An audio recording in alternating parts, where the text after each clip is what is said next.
මෙතන අපි කතා කරේ අවස්ථානුකූල නායකත්වය කියන්නේ මොකක්ද කියලා. ඒ කියන්නේ නායකයා කටයුතු කරන ආකාරය අනුව හරි නායකයාගේ චර්යාත්මක රටාව අනුව හරි නායකත්වය වර්ග කරනවට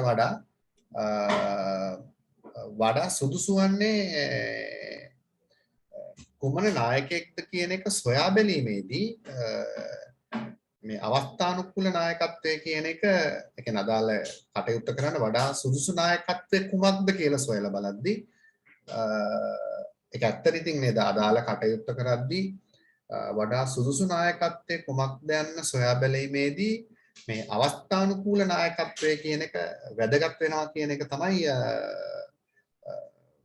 මේ අපිට අපි අවධානය යොමු කරන්න ඕන. අවස්ථානුකූල නායකත්වය කියලා කියන්නේ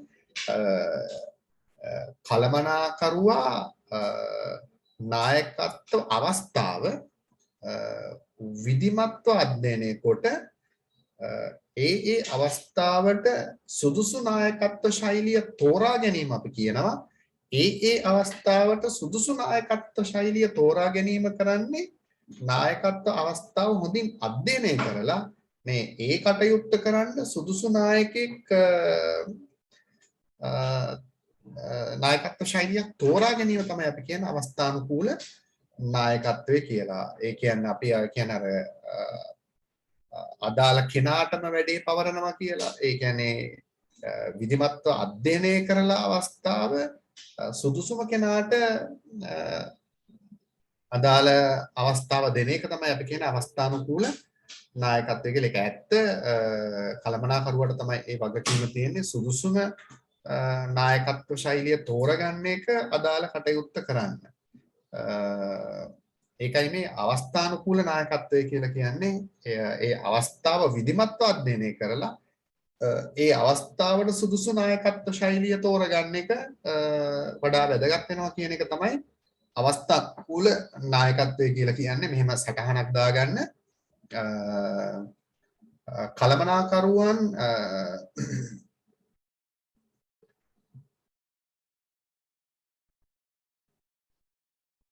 නායකයන් කළමනාකරුවන් නෙමෙයි නායකයන් කටයුතු කරන ආකාරය අනුව හෝ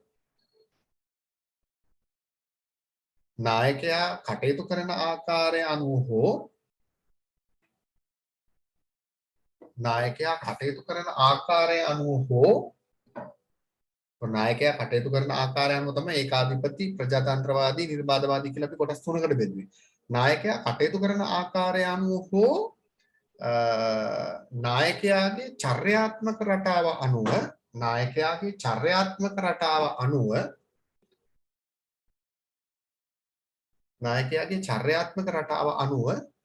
කළමනාකරුවන් වර්ග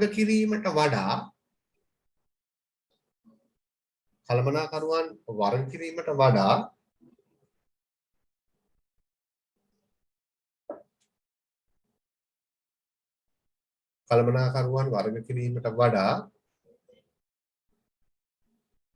අදාළ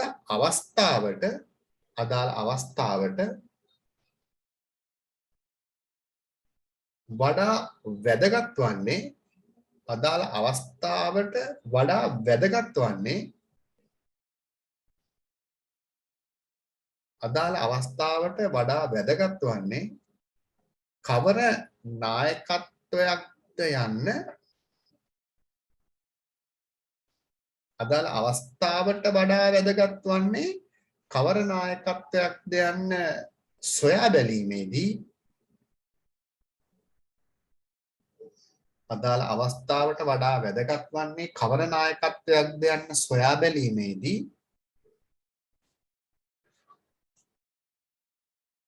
අවස්ථානුකූල නායකත්වය වඩා වැදගත් වේ. ඒ කියන්නේ ඒ අවස්ථාවට ගැලපෙන නායකත්ව ශෛලිය තමයි වඩා වැදගත් වෙන්නේ. අවස්ථානුකූල නායකත්වය වඩා වැදගත් වේ. දැන් නිකන් හරි ඇහුවොත් ඔයගලගෙන් අවස්ථානුකූල නායකත්වය කියන්නේ මොකක්ද කියලා හිතා ගන්න බැරුව යනවා. තාම මම නිර්වචනය කරේ නැහැ. අවස්ථානුකූල නායකත්වය වඩා වැදගත් වේ. ඒ කියන්නේ ඒ වැඩේට සුසු කෙනෙක්නේ ඒ අවස්ථාවේ අපි දාන්න ඕනේ. නැත්තම් හරි කෙනෙක්ව දැම්මේ නැත්තම් අපරාධේ. අවස්ථානුකූල නායකත්වයේ ලෙස හැඳින්වේ.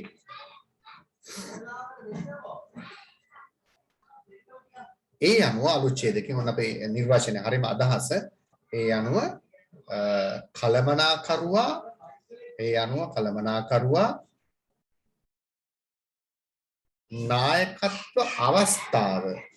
නායකත්ව අවස්ථාව විධිමත්ව අධ්‍යයනය කොට නායකත්ව අවස්ථාව විධිමත්ව අධ්‍යයනය කොට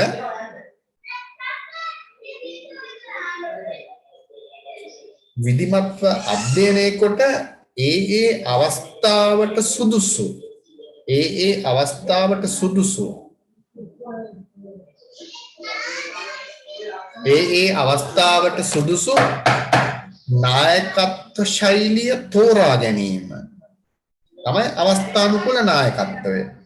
ඒ අවස්ථාවට සුදුසු නායකත්ව ශෛලිය තෝරා ගැනීම. අධ්‍යයනය කරලා තමයි තෝරගන්නේ සුදුසු නායකත්ව ශෛලිය. ඒ අවස්ථාවට ගැලපෙන. ඒ අවස්ථාවට සුදුසු නායකත්ව ශෛලිය තෝරා ගැනීම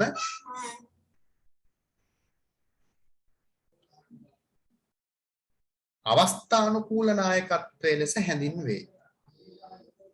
අවස්ථානුකූල නායකත්වයේ ලෙස හැඳින්වේ.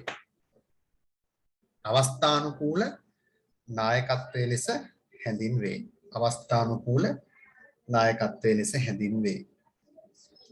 අවස්ථානුකූල නායකත්වයේ ලෙස හැඳින්වේ. ඊට පස්සේ මම කැමති අවධානය යොමු කරන්න මේ පාර පොතේ නම් පැහැදිලිව ඒ ගැන සාකච්ඡා කරලා නැහැ. ඉතින් කතා කරලා නැහැ කියලා අපිට අමතක කරන්නත් බැහැ. දැන් අපි නායකත්වය නිර්වචනය කරානේ. නේද? සංවිධානයක පරමාර්ථ ළඟා කර ගැනීම සඳහා පුද්ගලයන්ගේ හෝ කණ්ඩායමක චර්යාව කෙරෙහි බලපෑම් කිරීමේ හැකියාවනේ අපි කිව්වේ නායකත්වය කියලා. නේද?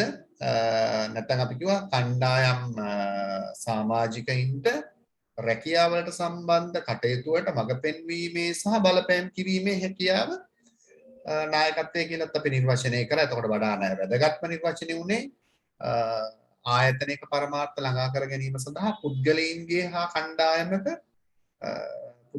හෝ කණ්ඩායමක චර්යාව කෙරෙහි බලපෑම් කිරීමේ හැකියාව අපි කිව්වා නායකත්වය කියලා. එතකොට අපි ඔය නායකත්ව කටයුත්ත කරන කෙනාට අපි කියනවනේ නායකයා කියලා. ඒතර කවුද මේ නායකයා කියන්නේ? දැන් එක જાතියේ නායකයෝ ගැනත් අපි කතා කරන්නේ. ඒකාධිපති නායකයා, ප්‍රජාතන්ත්‍රවාදී නායකයා, නිර්මාදවාදී නායකයා. ඒ කියන්නේ නායකයා කටයුතු කරන ආකාරය අනුවනේ. ඊට පස්සේ අපි කතා කරා කාර්යාභිමුඛ නායකයා, සේවකාභිමුඛ නායකයා, නායකයාගේ චර්යාත්මක රටාව අනුව. එතකොට වඩා සුදුසු වෙන්නේ අවස්ථානුකූල නායකත්වය කියන එකත් අපි කතා කරා. එතකොට කවුද මේ නායකයා කියන්නේ කියලා පොඩ්ඩක් අවධානය යොමු කරොත් නේ? එතකොට මේවා පටලව ගන්න එපා. පැටලෙනවා සාමාන්‍යයෙන් නායකයා හරියට මෙන්න මෙහෙම වගේ. ව්‍යවසායකත්වය සහ ව්‍යවසායකයා දෙකක්නේ. ව්‍යවසායකත්වය වෙනම නිර්වචනය කරනවා. ව්‍යවසායකයා අපි වෙනම නිර්වචනය කරනවා. ඒ වගේ නායකත්වය අපි නිර්වචනය කරා පුද්ගලයන්ගේ හෝ කණ්ඩායමක චර්යාව කෙරෙහි බලපෑම් කිරීමේ හැකියාව. කවුද මේ නායකයා කියලා කියන්නේ? ඒක කොහොමද නිර්වචනය කරන්නේ? අපි කියනවා මේ ආයතනයක පරමාර්ථ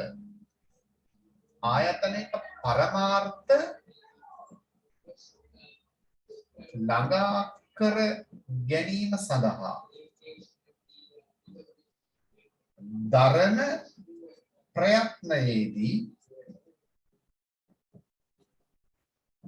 දරන ප්‍රයත්නයේදී ඒ කියන්නේ උත්සාහයේදී දරන ප්‍රයත්නයේදී සහායකයින් දරන ප්‍රයත්නයේදී ඒ සඳහා සහායකයින් ඒ කියන්නේ අනුගාමිකයෝනේ සහායකයින් සිය කැමැත්තෙන්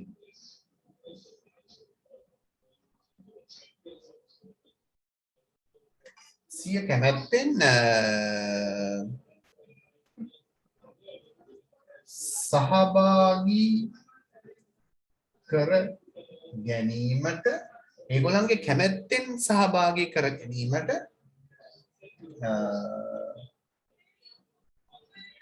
බලපෑම් කරන්න අපි කියනවා නායක යෙක් වේ කියලා. තොර ආයතනයක පරමාර්ථ ළඟා කර ගැනීම සඳහා දරන ප්‍රයත්නයේදී ඒ සඳහා සහායකයින් සිය කැමැත්තෙන් සහභාගී කර ගැනීම සඳහා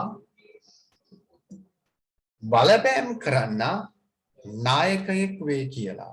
ඒගොල්ලන්ගේ කැමැත්තෙන් මේ ඒ කටයුතු කරන්න ඔවුන්ව සහභාගී කරගන්න බලපෑම් කිරීමේ හැකියාවක් තියෙන තැනැත්තෙකුට අපි කියනවා නායකයා කියලා. එතකොට ආයතනික පරමාර්ථ ළඟා කර ගැනීම සඳහා දරන උත්සාහයේදී ප්‍රයත්නයේදී ඒ සඳහා සහායකයින් සිය කැමැත්තෙන් ඔවුන්ගේ කැමැත්තෙන් සහභාගී කර ගැනීම සඳහා බලපෑම් කරන්න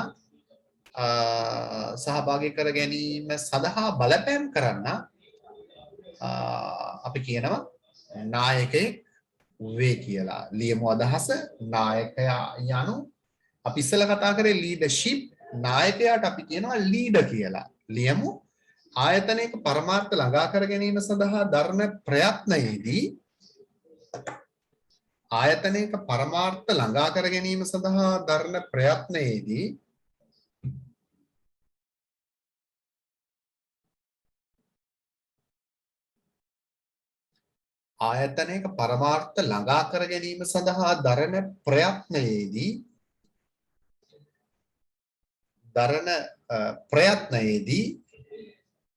ඒ සඳහා සහායකයින්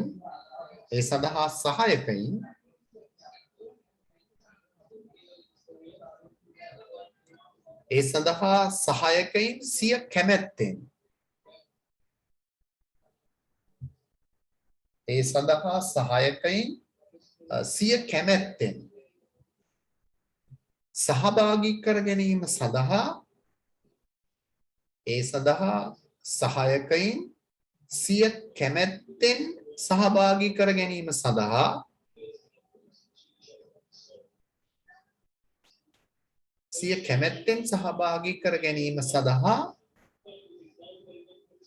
බලපෑම් කරන්න නායකයෙක් වේ. මට පොඩි අත්දැකීමක් තියෙනවා ඔය ගැන. දැන් මම දේශපාලනයට ටිකක් සම්බන්ධ නිසා දැන් මම බලපෑම් කරන්න ඕනේ මට ඒගොල්ලන්ගේ කැමැත්තෙන් උදව් කරන්න සහාය වෙන මට කට්ටියක් ඉන්නවා. මොන හරි වැඩකට සම්බන්ධ කරගත්තේ නැතත් අහනවා මොන හරි තිබ්බොත් ඒගොල්ලන්ට කතා කරන්න කියලා. ඒගොල්ලෝ එන්නම් කියලා. නේද? ඒ කියන්නේ ඒගොල්ලන්ගේ කැමැත්තෙන් කටයුතු කරන්න ඒගොල්ලෝ පෙළඹිලා තියෙනවා. නිකම්ම නෙවෙයි ඒගොල්ලන්ටත් ඒකෙන් යම්කිසි ප්‍රතිලාභයක් ලැබෙන නිසා සමහර අය කැමැත්තෙන් වැඩ කරන්න අපේ අරමුණු වලට යන්න උදව් වෙන්න. ඉතින් ඒ හැකියාව නායකයෙකුට ගොඩනගා ගන්න පුළුවන් වෙන්න ඕනේ සිය කැමැත්තෙන් සහායකයින් සහභාගී කර ගැනීමට බලපෑම් කිරීමේ හැකියාවක්. එතකොට කතා කරලමත් නෙමෙයි සමහර අය ඒක නේද ඉබේම වෙන දෙයක්. එතන මේ බලපෑම් කරනවා කියලා කියන්නේ මේ බල කරලා ගෙන්න ගන්නවා කියන එක නෙමෙයි. ඒ හැකියාව, ඒ පොළඹවා ගැනීමේ හැකියාව නායකයෙක්ට තියෙන්න ඕනේ කියන එක තමයි මේකෙන් අදහස් කරන්නේ. බලෙන් නෙමෙයි ඒගොල්ලන්ගේ කැමැත්තෙන් ගෙන්න ගන්න පුළුවන් නම් තමන්ගේ වැඩ ටික කරගන්න එහෙම කෙනෙක් තමයි නායකයා කියලා කියන්නේ. තර අපි ඔය නිර්වචනය කරේ නායකයා කියන්නේ කවුද කියන එක.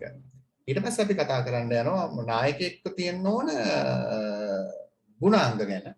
අපි ලියාගමු අනිත් ප්‍රශ්නේ නායකයෙක් සතුව තිබිය යුතු ගුණාංග. සාර්ථක නායකයෙක් තුළ තිබිය යුතු ගුණාංග. සාර්ථක නායකයෙක් තුළ තිබිය යුතු ගුණාංග. සාර්ථක නායකයෙක් තුළ තිබිය යුතු ගුණාංග. සාර්ථක නායකයෙක් තුළ තිබිය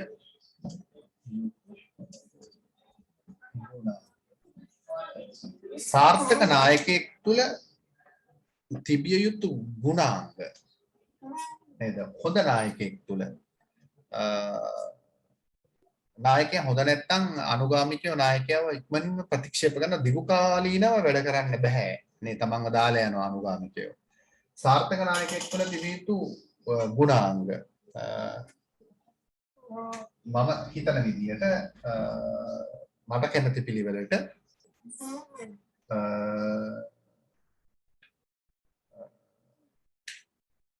පළවෙනි එක තමයි නේ මෙන්න මේක නායකයෙක්ට තියෙන්න ඕනේ කායික හා මානසික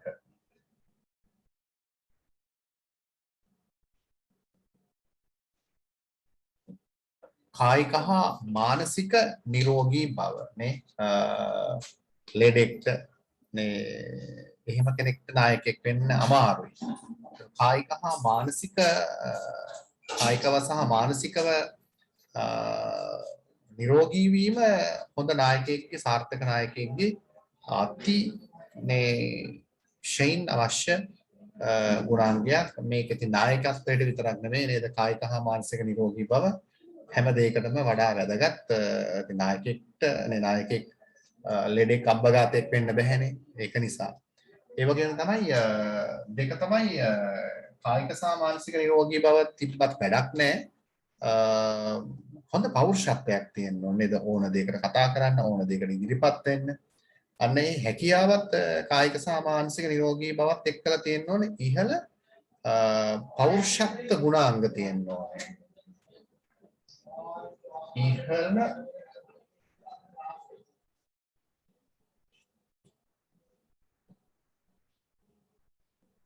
ඉහළ පෞරුෂත්ව ගුණාංගත් නායකයෙකුට තියෙන්න ඕනේ. හොඳ පර්සනැලිටි එකක් තියෙන්න ඕනේ. ඉහළ පෞරුෂත්ව ගුණාංග තියෙන්න ඕනේ සාර්ථක හොඳ නායකයෙකුට නේ. ඕන මොන හරි ප්‍රශ්නයක් ඇති වුණාම දුවන නායකයෝ වැඩක් නැහැ නේ. එහෙම දුවන්න බෑ. හැබැයි ඉතින් ස්ථානෝචිතව දුවන්න වෙනවා. දැන් පස් දෙනෙක් විතර වට කරලා ගහන්න ආවොත් නේද පෞරුෂත්වයේ කියලා ඉන්න බෑනේ. එතකොට රණසූර තමයි. ඉහළ පෞරුෂත්ව ගුණාංග නායකයෙකුට තියෙන්න ඕනේ. ඉතින් ගහගන්න එක නෙමෙයි පෞරුෂත්වය කියන්නේ නේද? කිසි ප්‍රශ්නයකට මුහුණ දෙන විදිය අතරම පෞරුෂත්වය කියලා කියන්නේ. ඒ වගේම තුන්වෙනි එක මම කැමති ඔය මම කැමති පිළිවෙලටයි මම මේ ලියන්නේ. මම හිතන විදිය නායකයෙක් විදියට ස්වයං විනය තියෙන්න ඕනේ. ඒක හරි වැදගත්. මෙන්න මේක ස්වයං විනය. මේ නායකයා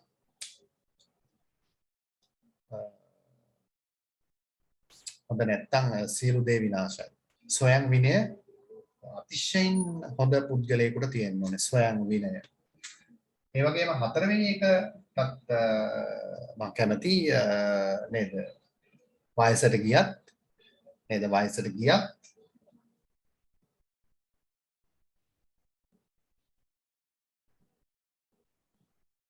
ප්‍රියජනක වෙන්න ඕනේ නායකයෙක් නේද හඩු පෙරාගෙන එහෙම නායකයෝ හරියන්නේ නැහැ නේද? ප්‍රියජනක වෙන්න ඕනේ. ඒකට කළුද සුදුද කෙටුද මහතද කියන එක අදාළ නැහැ. මේ ප්‍රියජනක වෙන්න ඕනේ නායකයා. ප්‍රියජනක බව. ඊට පස්සේ පහ අපි කල්පනා කරොත් 5 6 7 8 නායකයාට හොඳ ආත්ම විශ්වාසයක් තියෙන්න ඕනේ. ආත්ම විශ්වාසය.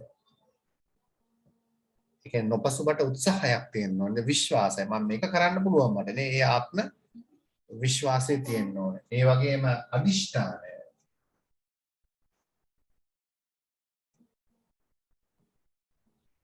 නායකයෙකුට නේද ස්ථිර අධිෂ්ඨානයක් තියෙන්න ඕනේ.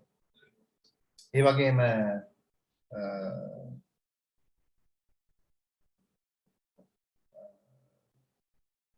දැන් උගන්නනකට අමතරව මම පොඩ්ඩක් දේශපාලනයට සම්බන්ධ වෙලා තියෙන නිසා නේද ටිකක් මහන්සි වැඩි. ඒත් ඉතින් ඒක කැමැත්තෙන් කරන දෙයක්. කැපවීම හරියට අවශ්‍යයි නායකයෙකුට. කැපවීම මේ ගුරු වෘත්තියට වඩා ඇත්තටම කැප වෙන්න වෙලා තියෙනවා දේශපාලනයේදී කැපවීම හරි අවශ්‍යයි.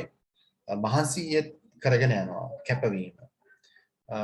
මේ ඔක්කොටම වඩා නේද මේකක් තියෙන්න ඕනේ. මේක නොතිබුණොත් ඔක්කොම ඉවරයි නේ.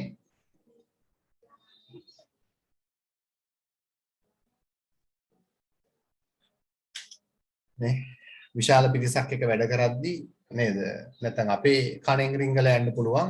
ඒ නිසා බුද්ධිමත් බවත් නායකයෙකුට තිබිය යුතුමයි.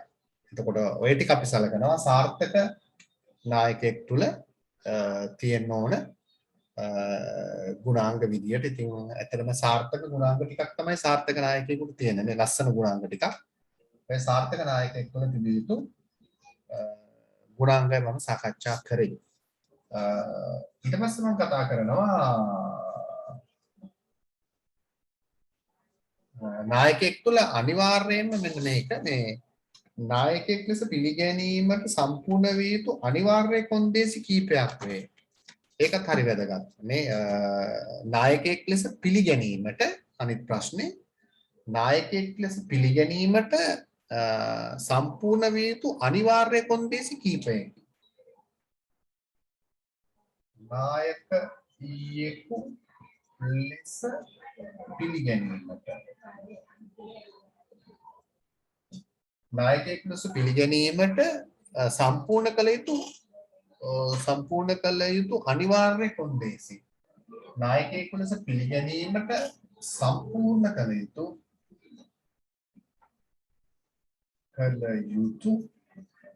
අනිවාර්ය කොන්දේසි කීපය.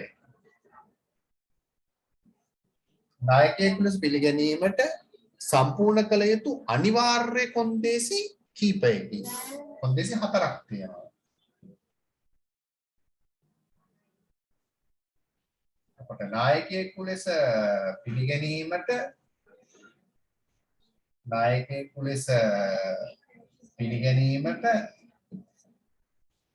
මේ පහළ ඉන්නේ අනුගාමිකයෝනේ.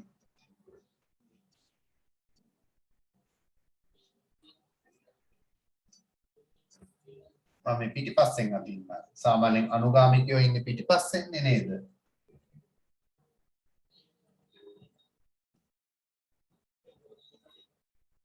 නායකයාගේ පිටිපස්සෙන් එන අය තමයි අනුගාමිකයෝ කියන්නේ. ඒගොල්ලන්ගේ කැමැත්තෙන්.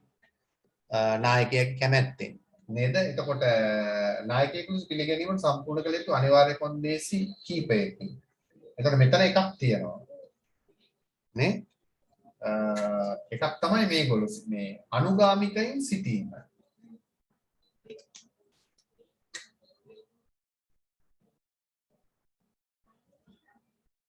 අනුගාමිකයින් සිටීම. කවුරුත් පස්සෙන් එන්න නැත්නම් තමන් නායකයා කියාගෙන ගියාට වැඩක් නැහැ නේද? පස්සෙන් යන පිරිසක් ඉන්න ඕනේ. එතකොට අනුගාමිකයින් සිටීම. නායකයෙක් ලෙස පිළිගැනීමට සම්පූර්ණ කළ යුතු අනිවාර්ය කොන්දේසියක්. මේ අනුගාමිකයින් සිටීම. ඊට පස්සේ දෙවෙනි එක තමයි අනුගාමිකයින් තමා නායකයා ලෙස පිළිගන්න ඕනේ. දෙක අනුගාමිකයින් තමා නායකයා ලෙස පිළිගැනීම. අනුගාමිකයින් තමා නායකයා ලෙස පිළිගැනීම. අනුගාමිකයින් තමා නායකයා ලෙස පිළිගන්න ඕනේ. තුන්වෙනි එක තමයි නායකයාට පුළුවන් වෙන්න ඕනේ අනුගාමිකයින්ට යම්කිසි බලපෑමක් කරන්න. මොකටවත් නෙමෙයි තමන්ගේ කාර්යය කරගන්න නේද? එතකොට තුන්වෙනි කොන්දේසි විදියට අපි සලකන්නේ නිශ්චිත අරමුණ ඉටු කර ගැනීම සඳහා නිශ්චිත අරමුණක් ඉටු කර ගැනීම සඳහා අනුගාමිකයින්ට බලපෑම් කිරීමේ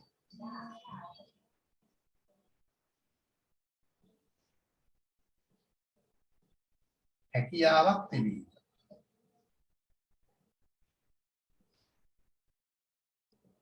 නිශ්චිත අරමුණක් ඉටු කර ගැනීම සඳහා අනුගාමිකයින්ට බලපෑම් කිරීමේ හැකියාවක් නායකයාට තියෙන්න ඕනේ.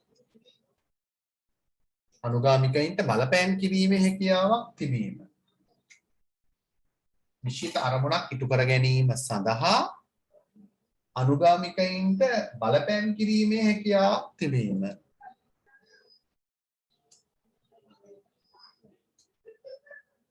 නිශ්චිත අරමුණක් ඉටු කර ගැනීම සඳහා අනුගාමිකයින්ට බලපෑම් කිරීමේ හැකියාවක් තිබීම. අනිත් එකක් මේ සම්බන්ධ එකක් මෙන්න මේක මේ අනුගාමිකයින්ට නායකයාට බලපෑම් කිරීමේ හැකියාවට වඩා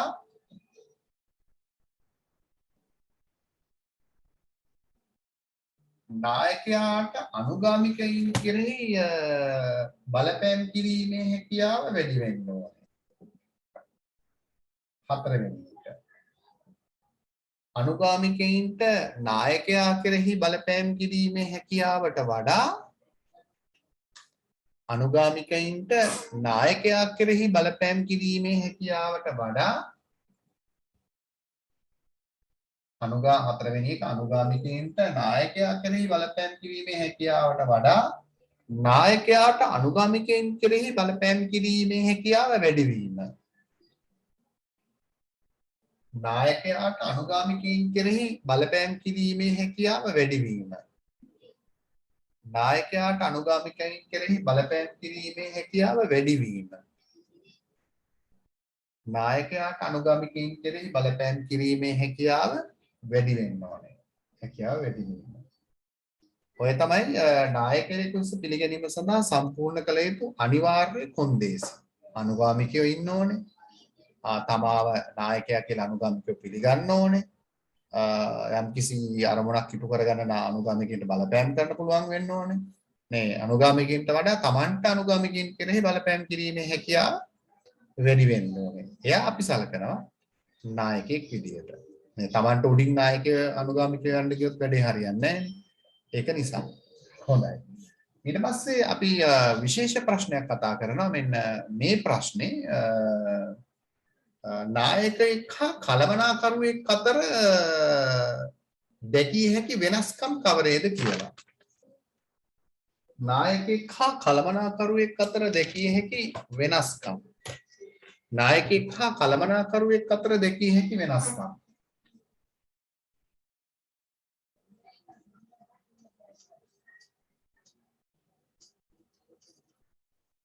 නායකයෙක් හා කළමනාකරුවෙක් අතර ඇති වෙනස්කම්. නායකයෙක් හා කළමනාකරුවෙක් අතර ඇති වෙනස්කම්. නායකයා කළමනාකරු. නායකයෙක් හා කළමනාකරුවෙක් අතර ඇති වෙනස්කම්.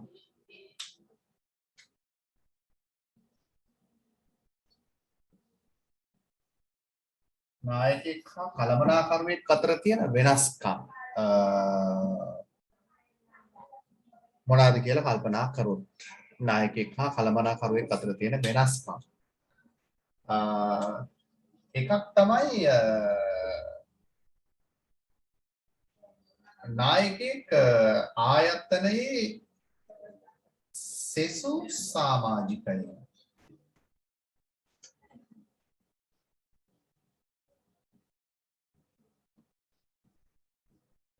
ආයතනයේ සෙසු සමාජිකයින් අනුගාමිකයින් ලෙස තමයි දකින්නේ. අනුගාමිකයින් ලෙස දකි. ආයතනයේ සෙසු සමාජිකයින්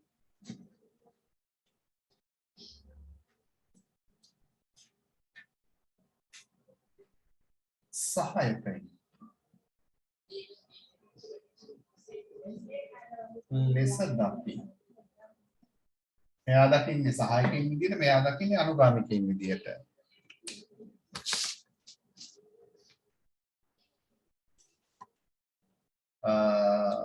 සෙසු සමාජිකයින් අනුගාමිකයින් ලෙස දකි, සෙසු සමාජිකයින් සහායකයින් ලෙස දකි. දෙවෙනි එක තමයි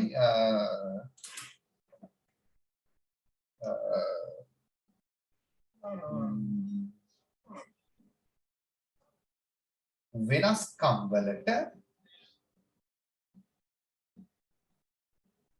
නව්‍යතා සම්පාදනය මගින් මුහුණ දේ. ඒ කියන්නේ නව්‍යතා සම්පාදනය කෙරෙහි නායකයා සැලකිලිමත් වෙනවා. නව්‍යතා වෙනස්කම් වලට නව්‍යතා සම්පාදනය මගින් මුහුණ දේ. මෙයා එහෙම නැහැ. ගතානුගතිකව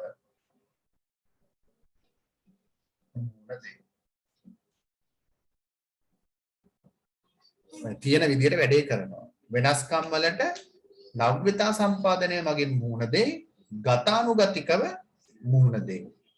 කලමනාකරුව. අපි ගත්තොත් තුන්වෙනි වෙනස අනාගතය පිළිබඳ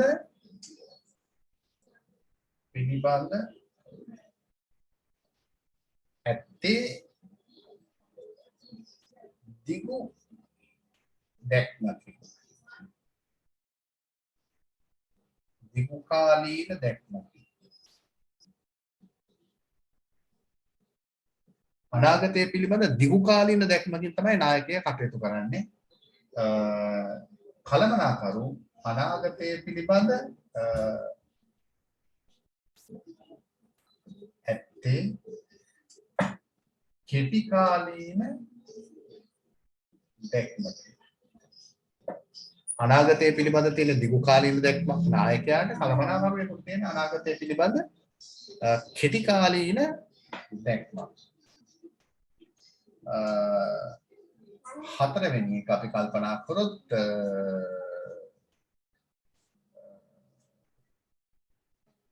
නායකයාට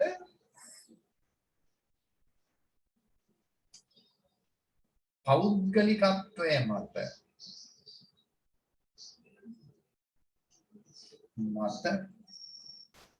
බලය ලැබේ. එයා පෞද්ගලිකව ගොඩක් දැන් අනුගාමිකයෝ බලෙන් ගෙන්න ගන්න බැහැනේ. එතකොට තමන්ට පෞද්ගලිකව ඒ හැකියාව තියෙන නායකයාට පෞද්ගලිකත්වය මත තමයි අපි කියන්නේ බලය ලැබෙනවා කියලා. මෙයාට බලය ලැබෙන්නේ තනතුර මත බලය ලැබේ. කලමනාකරුවෙකුට තනතුර මත තමයි පොඩි බලයක් තියෙන්නේ. තනතුර මත බලය ලැබේ. තනතුර මත බලය ලැබේ. මේ නායකත්වයේ පෞද්ගලිකව ගොඩනගා ගන්න ඕන දෙයක්. මේක බලෙන් කරන්න බෑ. මේක තනතුර හම්බුනම නිකම්ම හම්බ වෙනවා. තනතුර මත බලය ලැබේ. පස්වෙනි වෙනස කතා කරොත්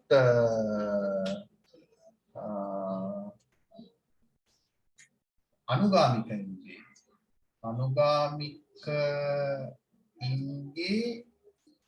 අපේක්ෂාවන්. අනුගාමිකයින්ගේ අපේක්ෂාවන් ඉටුවන ආකාරයට කටයුතු කරයි. අනුගාමිකයින්ගේ අපේක්ෂාවන් ඉටුවන ආකාරයට කටයුතු කරයි, නැත්නම් අනුගාමිකයෝ එන්නේ නැහැ. මේ අනුගාමිකයින්ගේ අපේක්ෂාවන් නේ ඒගොල්ලන්වත් අපේක්ෂාවන් ඉටු වෙන ඉටු කරන්න පුළුවන් වෙන්නේ නායකයාට.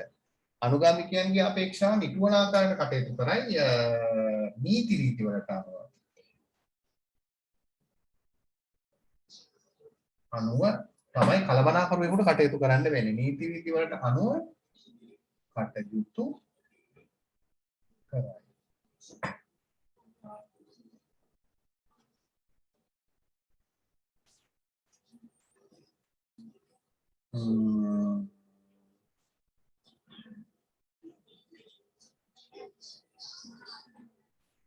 හයවෙනි එක අපිට ලියන්න පුළුවන්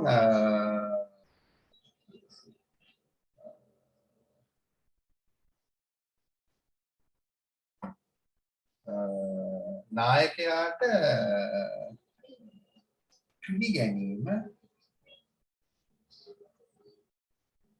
පිළිගැනීම નિરાයාසයෙන් ලැබේ.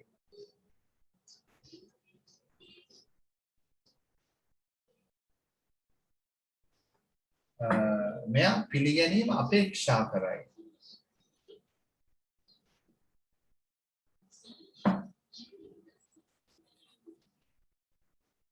ඒ කියන්නේ පිළිගැනීම කියන්නේ සැලකිල්ල.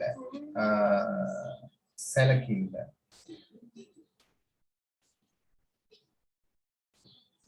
මේ සැලකිල්ල નિરાයාසයෙන් ලැබෙනවා. මෙයා සැලකිල්ල අපේක්ෂා කරනවා. නායකයාව ඕන කෙනෙක් නේ නායකයෙකුට ඕන කෙනෙක් මේ નિરાයාසයෙන්ම පිළිගන්නවා. අරයා සැලකිල්ල අපේක්ෂා කරන නැත්නම් පිළිගැනීම අපේක්ෂා කරනවා. පිළිගැනීම නැත්නම් සැලකිල්ල.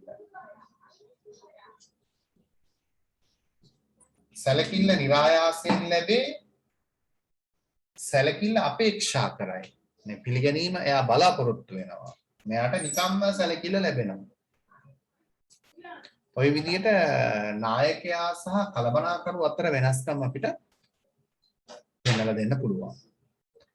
එතකොට අවසාන වශයෙන් අපි කතා කරමු නායකත්වයේ වැදගත්කම.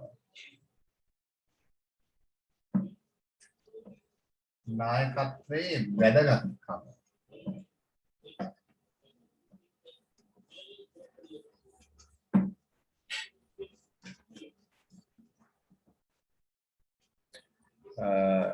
චුටි වෙලාවක් තියෙනවා නායකත්වයේ වැදගත්කම. නායකත්වයේ වැදගත්කම. එකක් තමයි ආයතනයේ දැක්ම මෙහෙවර අරමුණු පරමාර්ථ ළඟා කර ගැනීම සඳහා සෙසු අයගේ සහභාගීත්වය ලබා ගැනීම නායකයාගෙන් තමයි සිද්ධ වෙන්නේ. ලියන්නේ එතකොට එකක් ආයතනයේ දැක්ම මෙහෙවර අරමුණු පරමාර්ථ ළඟා කර ගැනීම සඳහා සෙසු අයගේ සක්‍රීය දායකත්වය ලබා ගැනීම. සෙසු අයගේ සක්‍රීය දායකත්වය ලබා ගැනීම. ආයතනයක දැක්ම මෙහෙවර අරමුණු පරමාර්ථ ළඟා කර ගැනීම සඳහා සෙසු අයගේ සක්‍රීය දායකත්වය ලබා ගැනීම නායකත්වය යටතේ තමයි සිද්ධ වෙන්නේ. සක්‍රීය දායකත්වය ලබා ගැනීම. එතකොට දෙවෙනි එක අපිට ලියන්න පුළුවන් නායකයෙක් වැදගත් වෙන්න ඉහළ කාර්යසාධනයක් සඳහා සේවකයන් අභිප්‍රේරණය කරන එක. ඉහළ කාර්ය සාධනයක් සඳහා සේවකයන් අභිප්‍රේරණය කිරීම. මේ අදාළ කටයුතු කරන්න සේවකයන් අභිප්‍රේරණය කරන එක. ඉහළ කාර්ය සාධනයක් සඳහා සේවකයන් අභිප්‍රේරණය කිරීම. එතකොට සේවකයන්ගේ ආත්ම විශ්වාසය සහ මානසික ශක්තිය ඉහළ නැංවීම.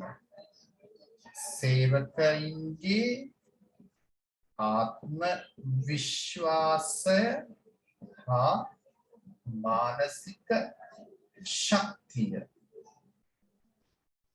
ඉහළ නැංවීම. ඒ කියන්නේ සේවකයෝ ධෛර්යමත් කරන්න ඕනේ නායකයා. සේවකයන්ගේ ආත්ම විශ්වාසය සහ මානසික ශක්තිය ඉහළ නැංවීම නායකයා කරන්නේ නායකත්වයෙන්. මානසික ශක්තිය ඉහළ නැංවීම. ඒ වගේම ආයතනයේ ප්‍රමිතීන්ට අනුව සේවකයන් පාලනය කිරීම. ආයතනයේ ප්‍රමිතීන්ට අනුව සේවක පාලනය